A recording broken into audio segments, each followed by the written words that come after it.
Mr. Prime Minister, Madam, Honourable Ministers, Mr. Speaker, Lord Speaker, Honourable Members of Parliament, members of the House of Lords, ladies and gentlemen. I would like to thank you, Speaker, for your kind words and greatly appreciate everyone's warm welcome. On behalf of my wife Bridget and myself and my whole delegation, thank you very much for that. And it is a very great honor to speak before the two houses of the British Parliament. A place composed of both a high chamber and a low chamber, a place of history bygone and history in the making. A place where modern democracy emerged and the principles of democratic representation and consent were born. In making its own rules, your great people has inspired among the rest of the world, and in particular my compatriots, who regard you with respect, with more than a bit of admiration. In France, Montesquieu and Rousseau drew from the works of Locke to such an extent that the Lettres philosophiques by Rousseau are often referred to as letters on the English in my country. But please, do not misunderstand me. I'm not going so far as to say that England gave birth to the French Revolution. However, I have to confess that we love monarchy, but especially when it's not at home. But I really believe that from the Magna Carta to America's Declaration of Independence in 1776 and France's Declaration of the Rights of Man and Citizen in 1789, a same pathway emerged towards democratic order and the rule of law. And so many times, this shared path was forged in the brotherhood of arms. So many times it followed the small trails of the Ardennes and the Vosges mountains under the hail of German bullets from 1914 to 1918. So many times it almost veered off course, taken up by our common ancestors, reconquering the Normandy coast inch by inch under the glaring sun of June 1944. And I would like to thank Prime Minister Starmer, dear Keir, for attending the ceremonies of the 11th of November last year, honoring our fallen soldiers, the British Red Poppy alongside the Bleuet de France, becoming the first British head of government to spend Armistice Day in Paris in 80 years. Thank you.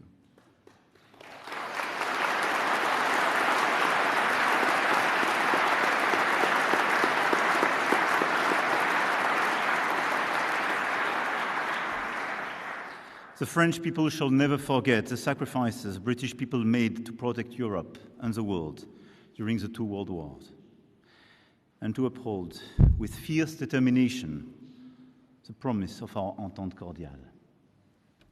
We shall never forget the support of the asylum your forefathers gave to the Free French forces in the fight against the barbarism of the Nazis. Sir Winston Churchill was one of the visionaries who had the foresight to help forge a strong transatlantic alliance and to come up with a peaceful European order in which he deeply believed. He passed this same vision on to us of a world order based on law, justice, and respect for territorial integrity.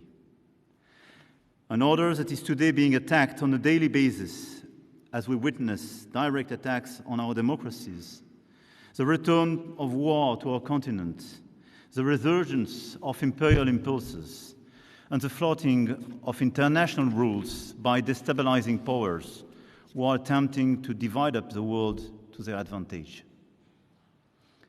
Speaker, you and your predecessors have become famous, I have to say, even in France, for your way of restoring order in the courts with your imperial and imperious exclamations, "Order, order." And today, we wish to join you in shooting out "Order, order" with you to calm the unrest in the world.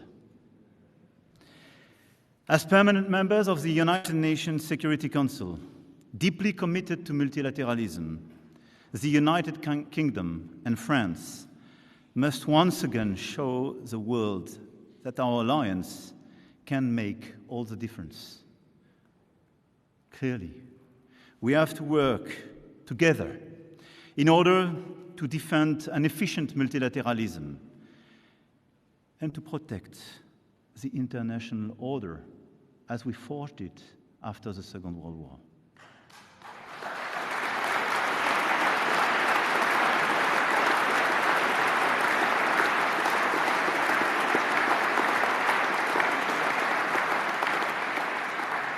And first, in supporting Ukraine, which has been illegally attacked, by both rallying the support of Europeans and coordinating with the Americans to create the necessary conditions for a robust and solid, lasting peace. I want to commend your country. Since the first day, and even before the first day, you were part of the closest ally of Ukraine, training the army, being here the first day to protect President Zelensky, his government, and allowing the forces just to resist, as you did decades ago with my country. And together we worked very hard during the past few years in order to stand with the Ukrainian people, just helping them to resist. We were right and we are right. And because every time Vladimir Putin's Russia advances in Ukraine, the threat moves closer to us all. We will never accept the theory that might is right. And I want to be clear. This is why, together with you, Mr. Prime Minister, we decided to launch last February this coalition of the willing you mentioned. And this coalition was just the signal that the Europeans will never abandon Ukraine. Never.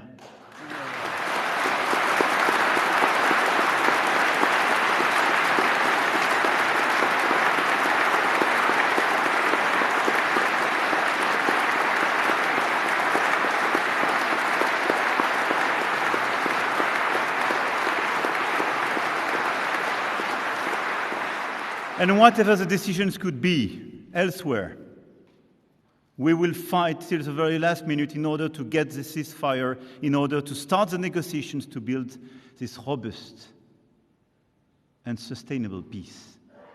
Because this is our security and our principles together which are at stake in Ukraine. This is the possibility of a Europe in peace. Our generation did enjoy during the past decade, which is at stake in Ukraine, nothing less.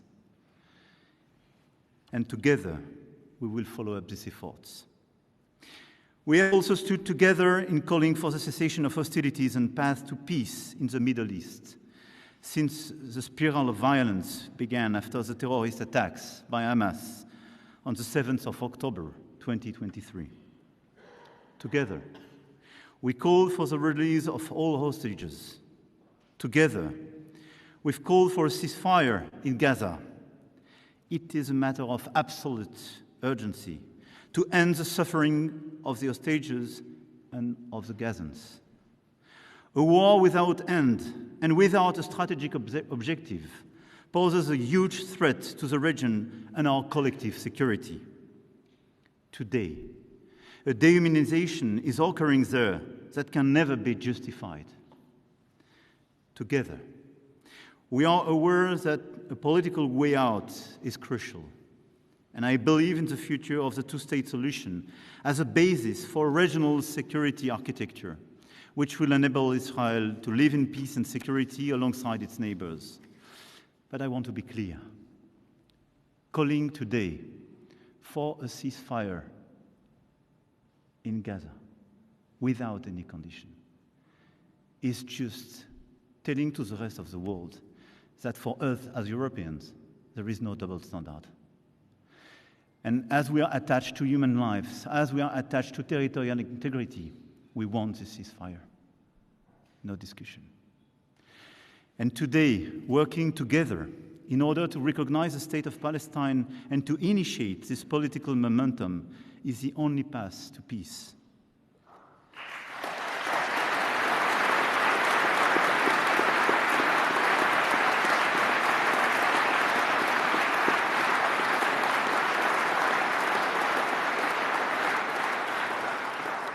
Because since Oslo in 1993, with Gaza in ruin and West Bank being on a daily basis attacked, the perspective of a Palestinian state has never been put at risk as it is.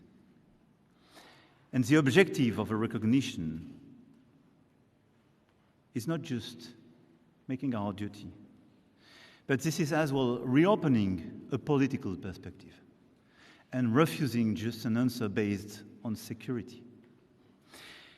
And this is why the solution of the two states and the recognition of the state of Palestine is as well, according to me, the only way to build peace and stability for all in the whole region.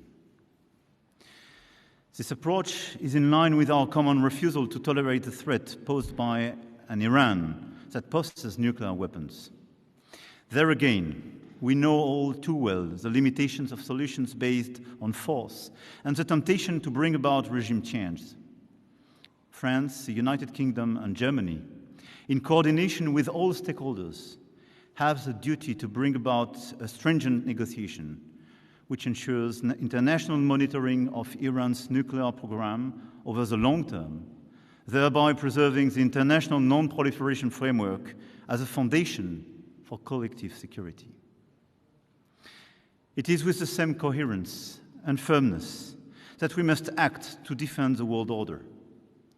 In Africa, our two countries have had a weighty past, which is why we can legitimately send a message of conciliation and refusal of spheres of influence, of respect for economic and territorial sovereignty.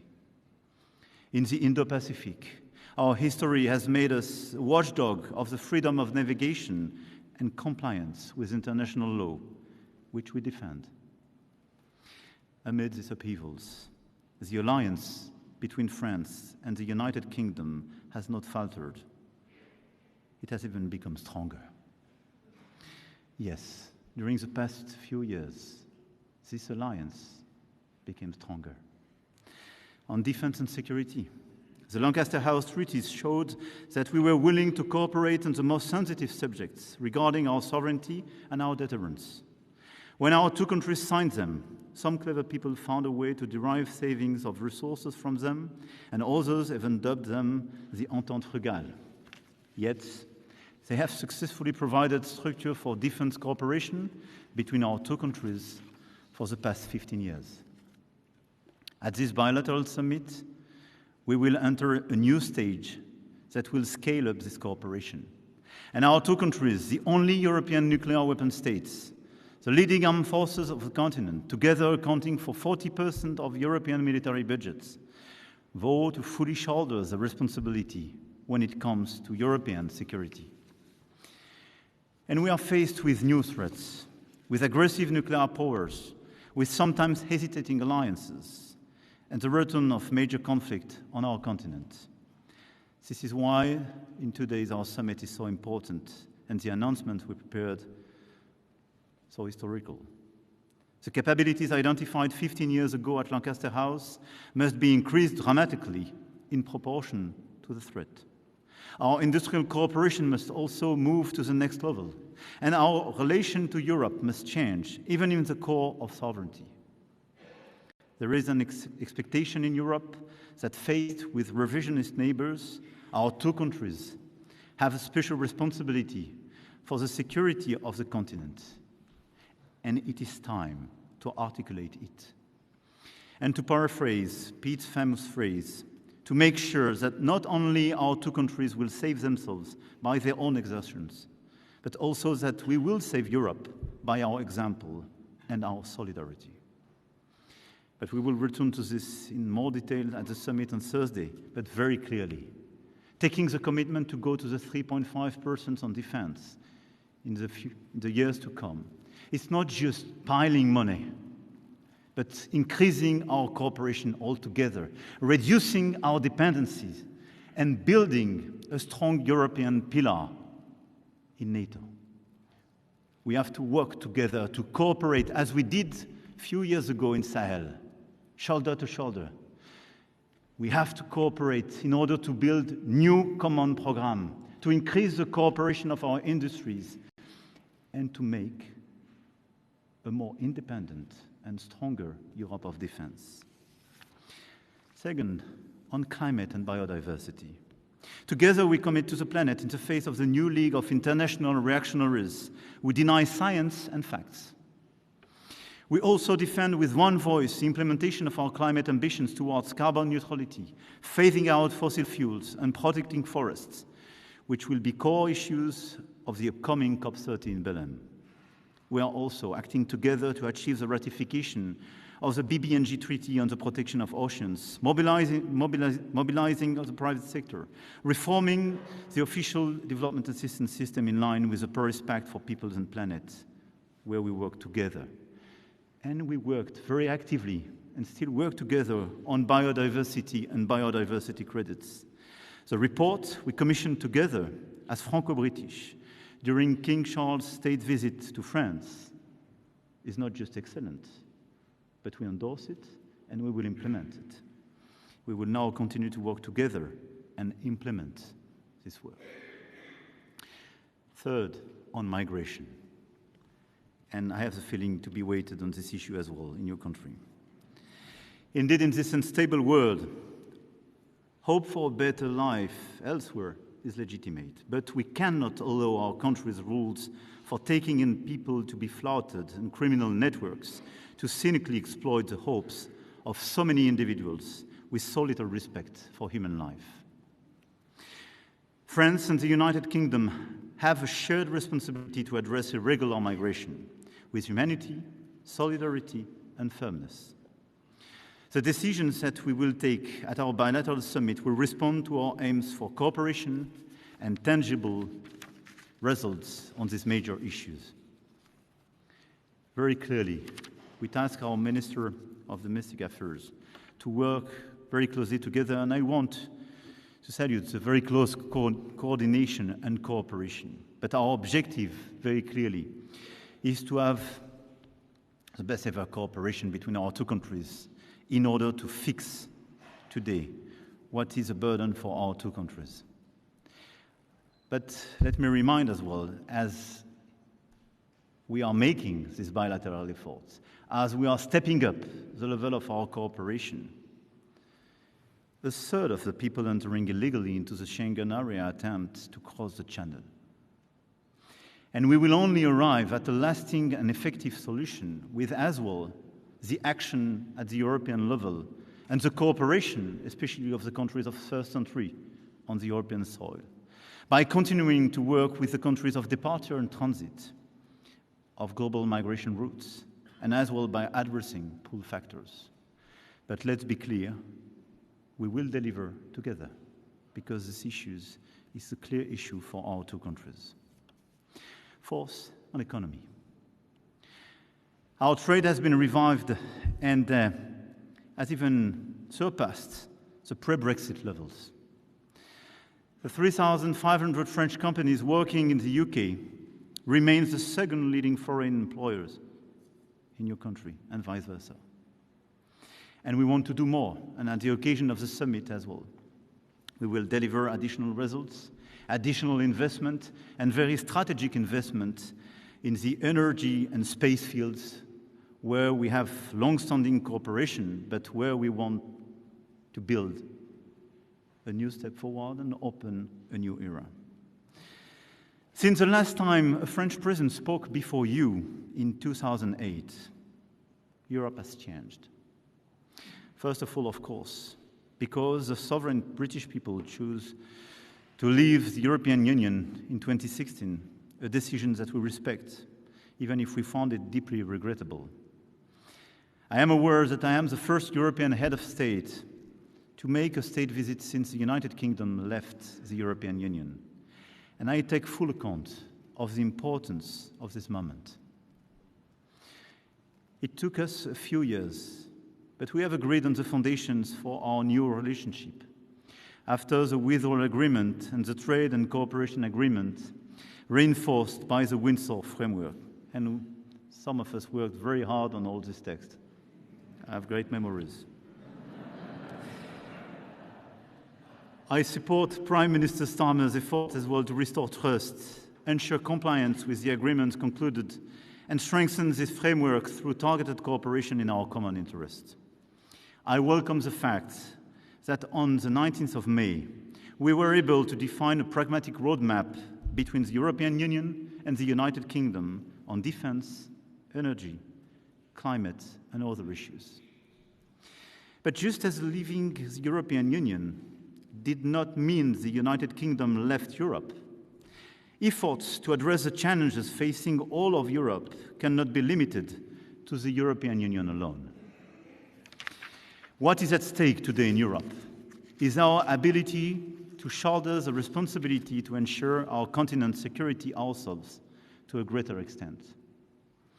What is at stake today in Europe is our ability to invest in key technologies of the future: AI, quantum technologies, space, biotech, decarbonized energy sources, and defense industry, as I mentioned, in order to avoid strategic dependencies and disengagement that would put us at risk, and especially the risk of a slow death, to mention Mario Draghi.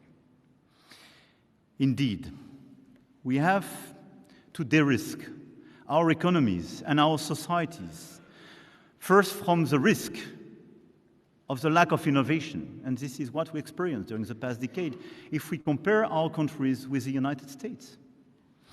But we will have as well to de-risk our two countries for the excessive dependencies on both the US and China. I do not put a sign equal between China and the US. We have a strong ally on one side, and a challenger, sometimes a partner when we speak about climate change with China. But let's be realistic. If the Europeans, if the United Kingdom and France do not work together in order to build solid value chain, in order to reduce our dependencies on these critical areas I mentioned, if we still depend on both China and the US, I think we have a clear view of our future and the future of our children. On one side, overcapacities and over-subsidies are a clear threat of a fair trade. And they are destabilizing a lot of value chain and creating new dependencies. On the other side, the trade war is clearly an explicit decision not to be compliant anymore with WTO and this doux commerce we loved till now. We have no other choice if we want to be lucid, if we want to build a sustainable future for all children, to de-risk our economies and our societies from these dual dependencies. We want an open world. We want to cooperate, but not to depend. And each time we depend, each time we are not able to stand up and decide and agree to disagree, this is the beginning of our problem. We are in this situation. This is why we have to work very hard together on this technological and economic field in order to strengthen our value chains together and reduce these dependencies. But what is at stake as well today in Europe is the defense of democratic models amid foreign interference, information manipulation, domination of minds by negative emotions and addictions to social media. This is the big other risks. It is the same challenge we are facing when it comes to digital age, restriction online, and protecting our children from social media and screens, an issue brutally brought to the light 3 months ago by the British series Adolescents. And let's be clear, this is the same type of risk. Being vulnerable to algorithm design in the US, being vulnerable to algorithm design in China, with social networks not even allowed to the Chinese teenagers. This is being vulnerable to the interferences and misinformation coming from Russia and other places. The strength of our democracies depend on our capacity to create new regulations in order to better protect our children and our democracies and our democratic debate, the relationship with science and truth. Otherwise, Our future will be decided by those who will decide for this algorithm.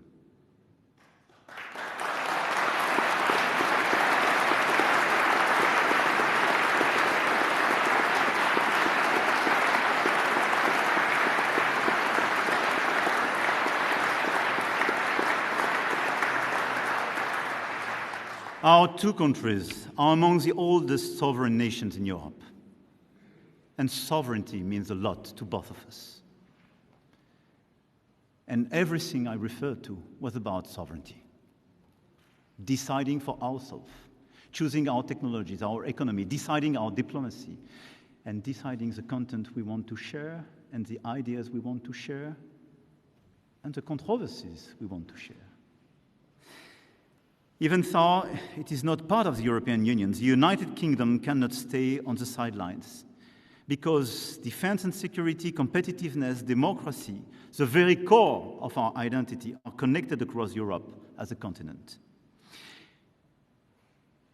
And you understand me. The point is not to diverge, and to move forward side by side on these strategic choices we are facing, to avert the risk of effacement, division, weakness.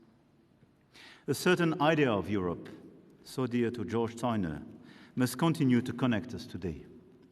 And it is also the meaning behind the European political community, which has shown its ability to bring together the European family across the continent of Europe to address the issues of stability, security, and cooperation between states in concrete terms.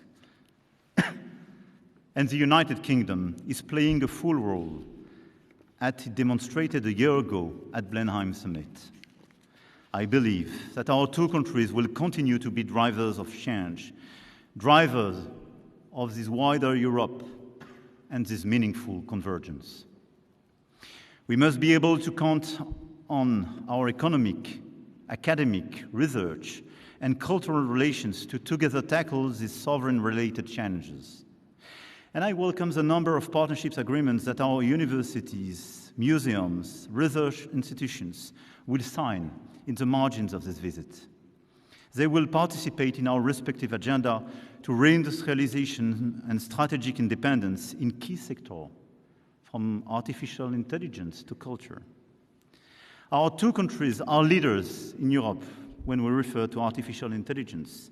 But the competition of the US and China is fierce, and Europe, on this point as well, needs to step up its investments. This is why we have to work as well together. As the Channel Tunnel is celebrating its 30th anniversary this year, let's make a wish here today. Let's not allow the channel to grow wider. Although there are 300,000 French people living in the United Kingdom and 150,000 British people living in France, there has been a decrease in movement in recent years when it comes to school, university, professional and researcher exchanges.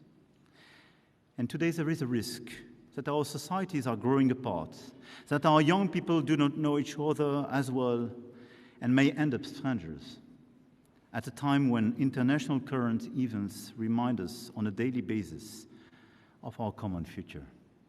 Let's fix it. Let's work together in order to facilitate the exchange of students, researchers, intellectuals, artists. This is so important. Let's allow our children to have the same opportunities as the one we had.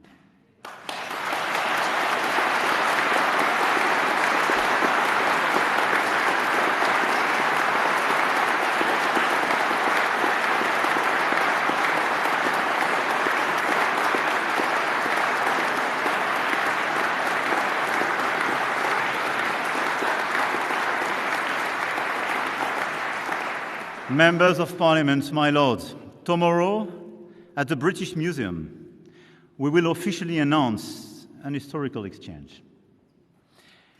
In the run-up to the 1000th anniversary of the birth of William the Conqueror, France will loan the United Kingdom the Bayeux Tapestry.